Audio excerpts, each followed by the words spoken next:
Nasa Book Street ulit kami, guys. Yan. Bibili kami ng pasalubong ni Vesey. Guys.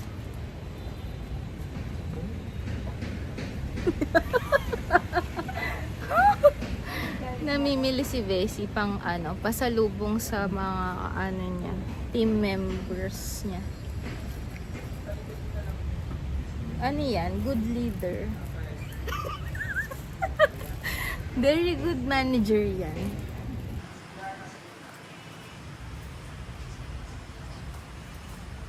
So guys, mga Vietnamese na books.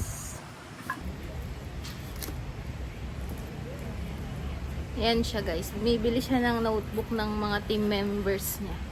Tingnan natin kung pag binilan niya, dapat galangin siya ng doble. Ngayon kasi di ko alam kung sumusunod sa kanya. Basi kasi, ang bilhin mo yung mga libro. Baka sumunod sa'yo. Guys, second to the last day na namin. Kaya malungkot. Mamimiss namin to. Kung kailan i-immune na kami sa gulo. Sa Cambodia kasi tahimik, guys. Dito sobrang magulo. Yung parang busy naman magulo. I mean busy. Busy yung street niya. Busy yung country niya. So, kung kailan okay na kami, nasasanay na kami, tsaka naman pauwi na kami. So, si Vesey, lalo na si Vesey, clingy pa naman siya. Clingy siya. So, ayun, malungkot. Alam yun, yung separation anxiety. Separation anxiety, di ba? Ganun. Mas maganda pala sa gabi pag may ilaw-ilaw, di ba? Nung pumunta kami dito ng isang araw, tanghaling tapat. Pero okay din pala sa gabi, di ba? Lively din siya tignan.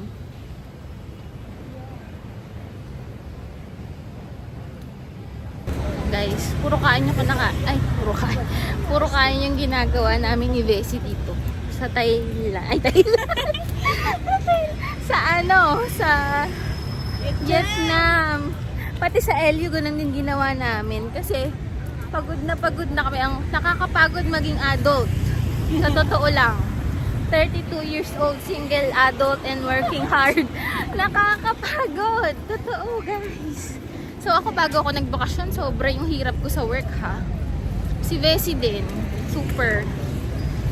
So, yun lang. So, puro relax lang. Tsaka, kain, hotel hopping, cafe hopping. Hotel, di ba nag-hotel? Hopping. Yun lang, guys. Daldal yarn.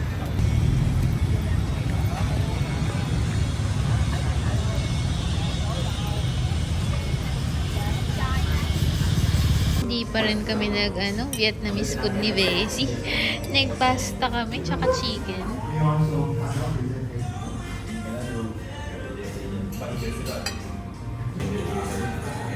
Guys, kain tayo. Ang sarap nitong pasta. Kasi wala siyang parang meat. Ay, may na Vesey. Ayaw mo na, Subo-subo, ganun. Pangit.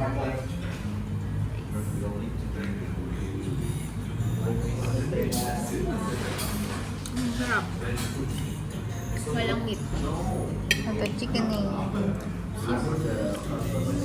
Kahit sa pasta, magkaiba tayo, nakakakaloka, no? Sarap, legit. Guys, ito na ang next stop namin. Ay, lapit lang pala sa McDo. Ayun, oo. Sobrang ang kipot ng papasukan. Dami mo. Guys, ang cute ng e-trike nila.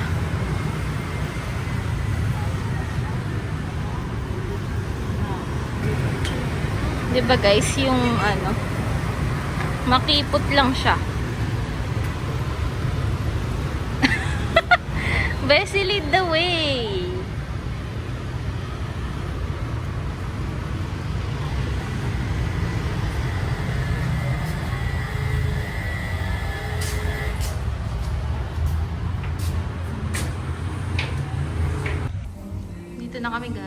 Cute, di ba?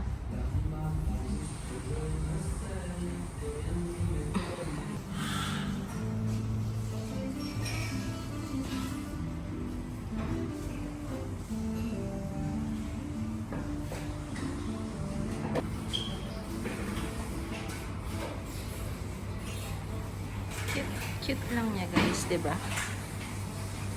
Ganyan lang siya.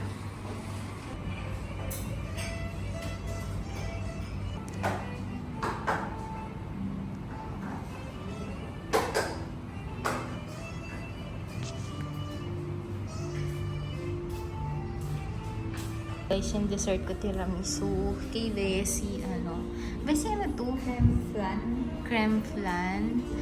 Tapos, yung drinks mo, Bessie. Egg. Egg coffee ulit siya. Diba? Hindi halatang wala na akong pera, diba? Wala na akong pera, guys. 1 million na lang pera ko. So, ayan, guys. Yan yung order namin dito sa Okio Cafe. Ito, sa akin, mocha, tiramisu, gel, flan. Japanese flan ata yan.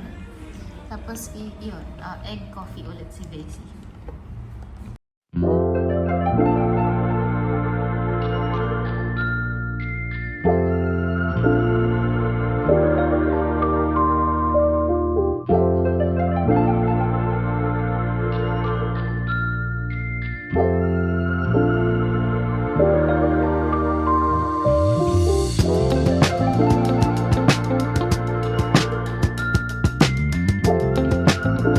Guys, naantay namin yung grab namin. Ang layo pa niya.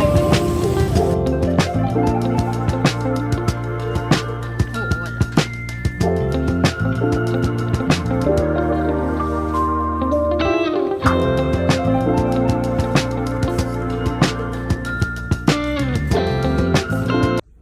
Yan na guys.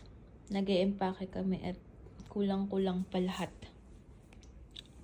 Hindi ko na alam kung saan ko ipagsiksikan yung iba.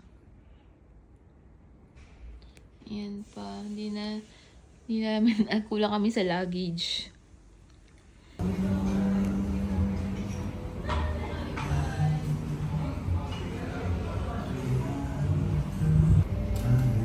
Morning guys. Bumalik kami sa Okio kasi cute. Tsaka masarap din yung food niya. Tsaka relaxing siya. So last day na namin. Dito kami magbe-breakfast. Ayun. Morning guys. Ayun. So last day na namin. Later na ulit ha. Hey guys, ito umorder ako ng roasted almond coffee. Tapos ito na cashew something to itong croissant na to. Share lang kami ni Bessie. Tapos si Bessie egg coffee. Yan.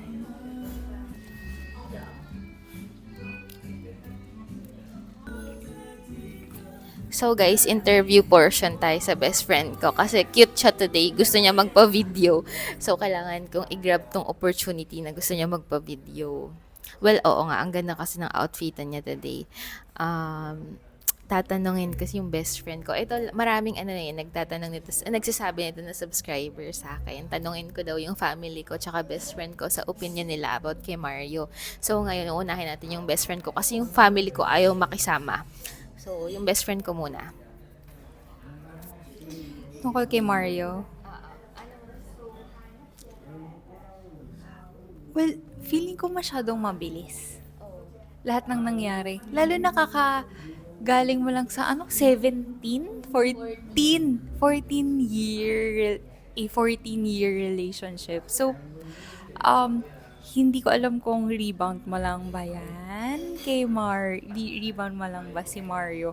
But for me, lalo na ibang lahi siya, hindi siya Pinoy. So, there's bound to be parang a difference talaga in terms of characteristics and yung way of life and upbringing. So I think it's something na hindi mo dapat madaliin. Dapat kakilala mo talaga siya bago maging seryoso. Gets ko yung parang like, kilig-kilig, ganyan. But in terms of being serious, kailangan talaga may proper getting to know stage, hindi mabilis. Kasi pag hilaw yan, hindi rin yan maglalast. So, just take your time. Wag kayo masyadong magmadali. So guys, narinig niyo na yung opinion ng best friend ko about kay Mario. And yung best friend ko, actually, mag-best friend kami since grade 4. And sobrang sanay na kami sa isa't isa. And wala, gamay na namin yung isa't isa. So, pag meron kaming opinion sa bawat isa, sobrang free namin na sinasabi yung kahit masama man or hindi, sinasabi namin kung ano yung opinion namin sa isa't isa. So, syempre, tinitake consideration ko lahat ng sinabi niya. And in the end, ako pa rin naman magde-decide. And syempre, alam ko naman lahat yun. So, inaantay ko lang yung July and then I will make a decision kasi ayoko talagang nagsasayang ng oras. So, ayun lang. For now, sige, chat-chat lang naman muna kami ni Mario. Wala namang nangyayari at safe pa din naman ng Perlas. So, 'di ba, before anything else na may mangyari, 'di ba? So, at least, 'di ba, sa July malalaman ko yung sagot. So, kapag di siya dumating, ay kakat ko na kasi ayoko talagang magsayang ng oras. Ayun, guys.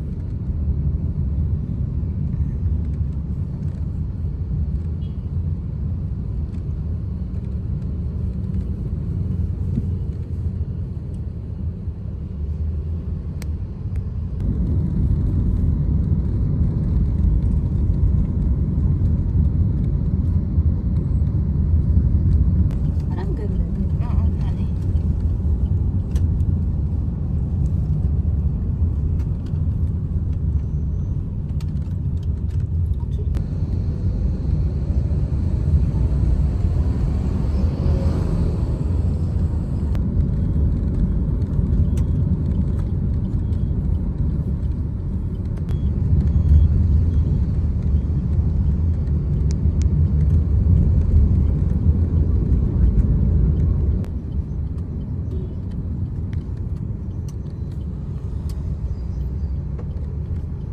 Ito guys, dito kami magla-lunch.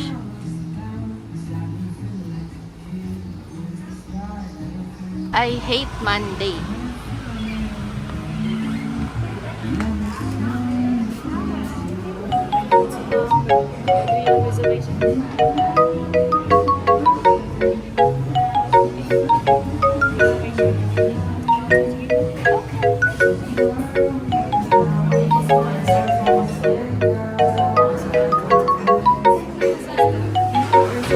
Ikaw, saan mo bet? Sige.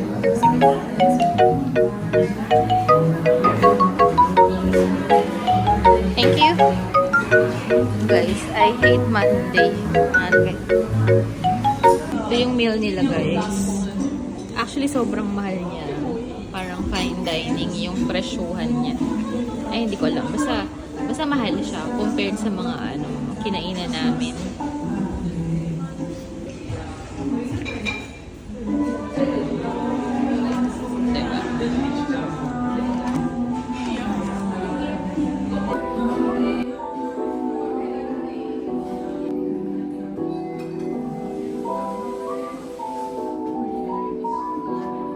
Ganda niya dito guys, di ba?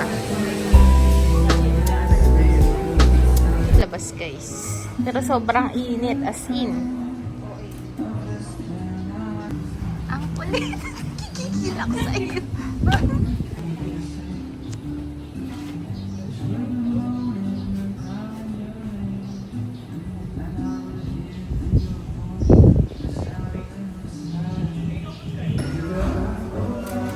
Cute guys, oh. Kung gano'ng order ni Bessie. Octopus ata ito. Guys, lunchtime. Ito yung sa akin. Omu rice. Monday omu rice. Pero social yung kay Bessie, oh, octopus. Ay. Squid yung kay Bessie. Na sobrang laki. Ganito, guys. Ay. parang naluto na sa loob. Ayan, dapat kasi kanina pa eh, 'di ba? Para kaya lang pinabayaan ko kasi siya. Ayan, ganyan siya, guys. Yan lang. Egg lang siya actually. Guys, sarap nito.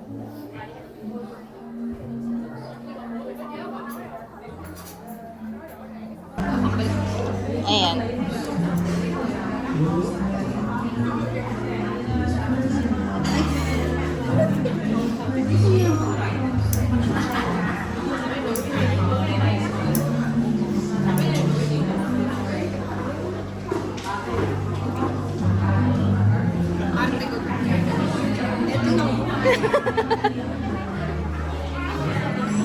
So, wag po kayong magalit sa kaartihan niya kasi mas maarte pa rin ako kaysa sa kanya, actually. Wow, parang nag-agree ka agad dun ah.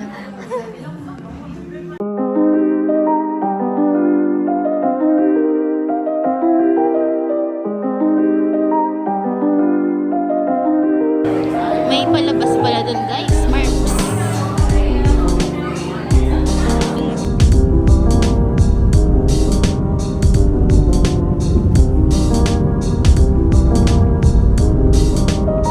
Guys, last day na namin and bumalik kami dito kasi hindi nakuha na ni Bessie ng maayos yung pink church kaya inuulit niya ang pagkuha. After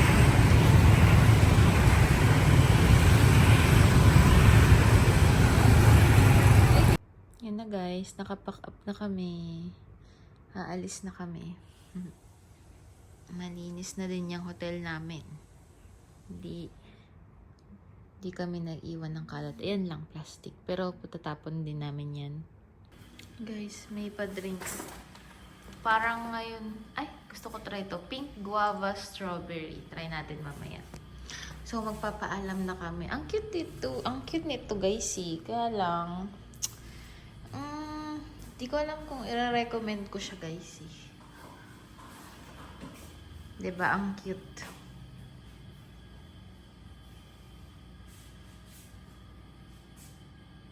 Airport na kami, guys. So, nasa labas yung Burger King. Yan, ito lang yung space. Maaga pa naman. So, kakain muna kami. Parang wala namang kainan sa loob. Tignan niyo, daming tao.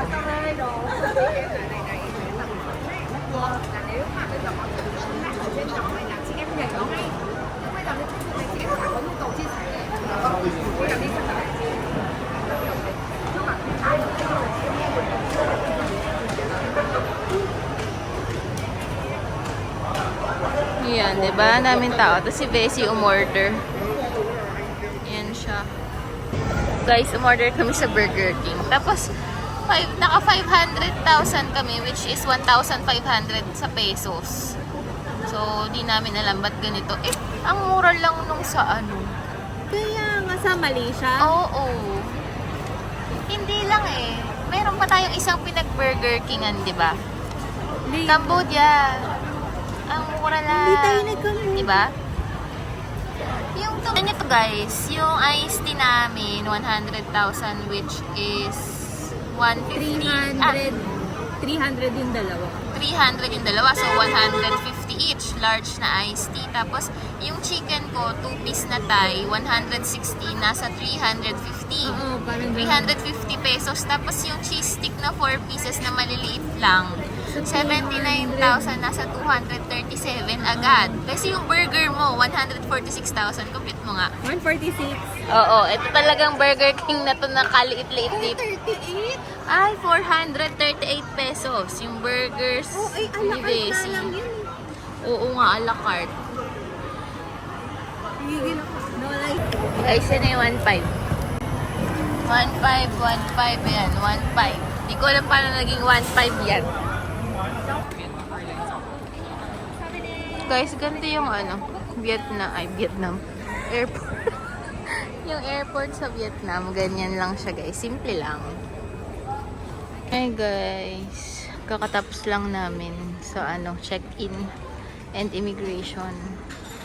So, waiting na lang kami for boarding.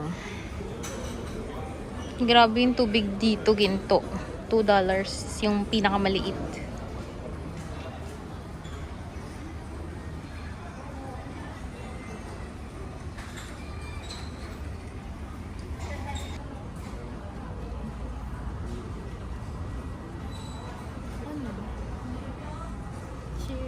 a freak. It's a freak.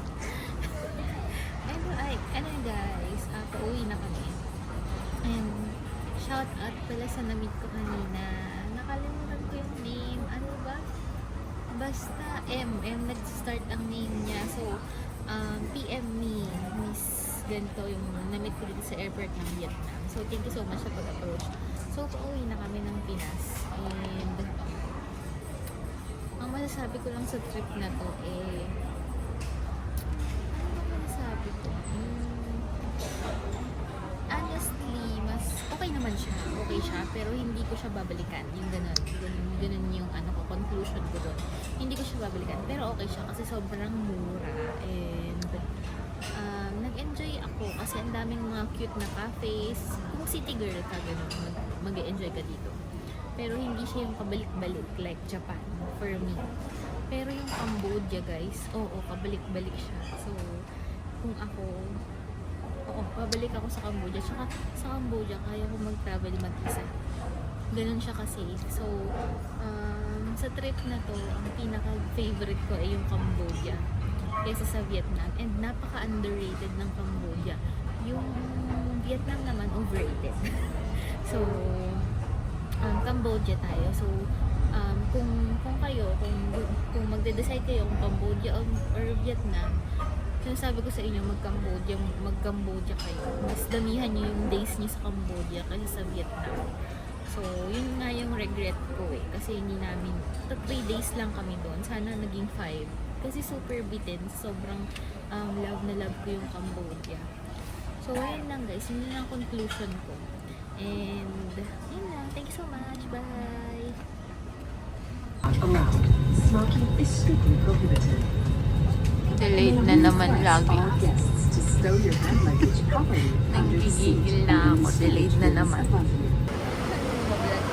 Guys, kailangan ng evidence. So, lalagay ko sa vlog ko. Sabi, take photo or video of the device. Kasama ko na rin sa vlog ko. Same as the photo or the video as yan, ito na. Dali. Pakita mo. Pakita ko, baka sabihin ko may kulang-kulang pa ito eh. So, ito yung charger. To the, Red a Wi-Fi company.